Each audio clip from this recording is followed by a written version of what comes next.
Hello, this is Dr. Bill Pettit. And once again, I wanted to share with you something that I realized I didn't put in my initial video. And that is that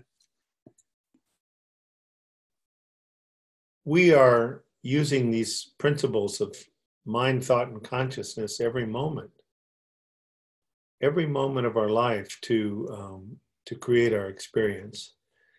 And what we do with this beautiful gift of thought is important. And our understanding of how the system works is really important.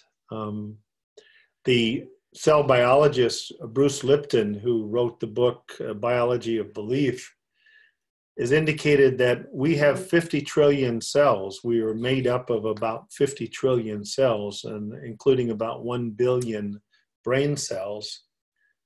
And that every thought that we give life to, that we pay attention to, literally either poisons or nourishes those 50 trillion cells, or is neutral. Somebody asks us what day it is. If we have no attachment to that, then it's a neutral thought, as we recall that from our memory.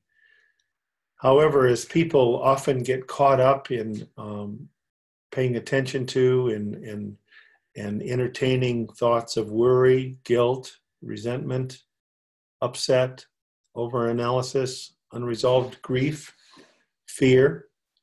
Those kinds of thoughts literally change the metabolism of every cell in our body. And at a bigger level, they activate within a few minutes, within less than 2 to 3 minutes, they activate a system in our body called the fight or flight emergency response system.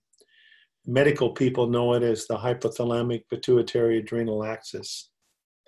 That system is meant to be activated once every 24 to 72 hours for up to 30 minutes for life-threatening events.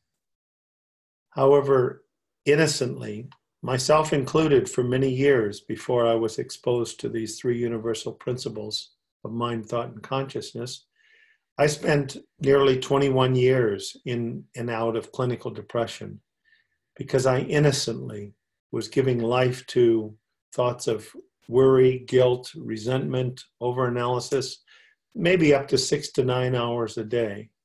I certainly have met with people who were doing that 16 to 18 hours a day. And it was as if I had been doing this to myself, wondering why I had a right-sided headache.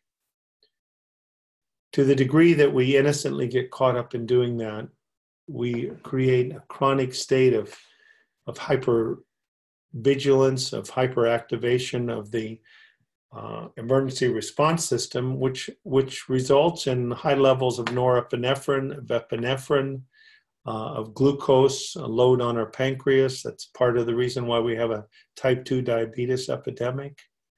Cortisol, it increases the inflammation and free radicals in our system. It affects a chronic state of inflammation that is contributive to many, many physical diseases. It limits and lowers our immune system and our protection against cancer cells and viruses and bacteria.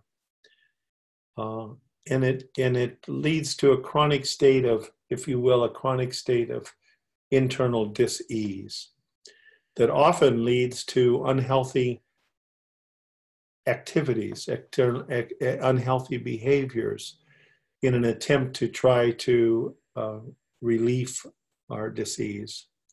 I look forward to coming to Prague and to talking about this in more detail and to listening to your questions. I'm honored to be asked to do so by the Human Potential Academy, which is a non-governmental organization.